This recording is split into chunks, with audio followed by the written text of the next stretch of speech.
சென்னை ஜனவரி 1, 2026 அன்று சுகாதார பணியாளர்கள் தங்கள் வேலை பாதுகாப்பிற்காக நடத்திய போராட்டத்தை பற்றி இந்த செய்தி அறிக்கை விவரிக்கிறது. பெருநகர சென்னை மாநகராட்சியின் தனியார் மயமாக்கல் முடிவுகளுக்கு எதிராக ஆயிரக்கணக்கான சுகாதார பணியாளர்கள் வீதிகளில் இறங்கி தங்கள் எதிர்ப்பை பதிவு செய்தனர்.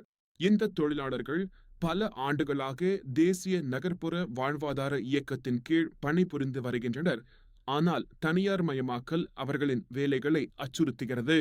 ஆகஸ்ட் 2025 இல் ராயபுரம் மற்றும் திருஜிதா நகரில் கழிவு சேகரிப்பு தனியார் மயமாக்கலுக்கு எதிராக 2000க்கும் மேற்பட்ட பணியாளர்கள் போராட்டம் நடத்தினர்.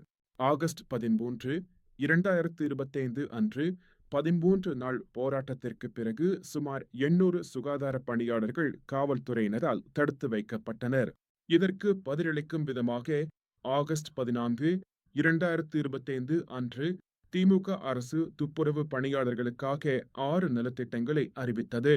டிசம்பர் 2025 இல் பல இடங்களில் திடீர் போராட்டங்கள் வெடித்தன. இதன் விளைவாக 500க்கும் மேற்பட்ட பணியாளர்கள் கைது செய்யப்பட்டனர்.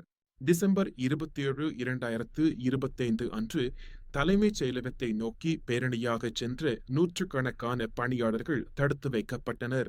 ஜனவரி 1, 2026 அன்று சென்னை முழுவதும் சுகாதார பணியாளர்கள் தங்கள் வேலை பாதுகாப்பிற்காக தொடர்ந்து போராடினர். ஜனவரி 2, 2026 அன்று காவல்துறையினரால் கொண்டு செல்லப்பட்ட 4 பணியாளர்கள் உடல் நலக்குறைவால் மருத்துவமனையில் அனுமதிக்கப்பட்டதால் பதற்றம் அதிகரித்தது. பணியாளர்களின் முக்கிய கோரிக்கைகளில் வேலை பாதுகாப்பு, நியாயமான ஊதியம் மற்றும் சேவைகளை முறைப்படுத்துதல் ஆகியவை அடங்கும். தனியார் மயமாக்கல் குறைந்த ஊதியத்துடன் ஒப்பந்த வேலைகளுக்கு வழிவகுக்கும் என்று அவர்கள் அஞ்சுகின்றனர்.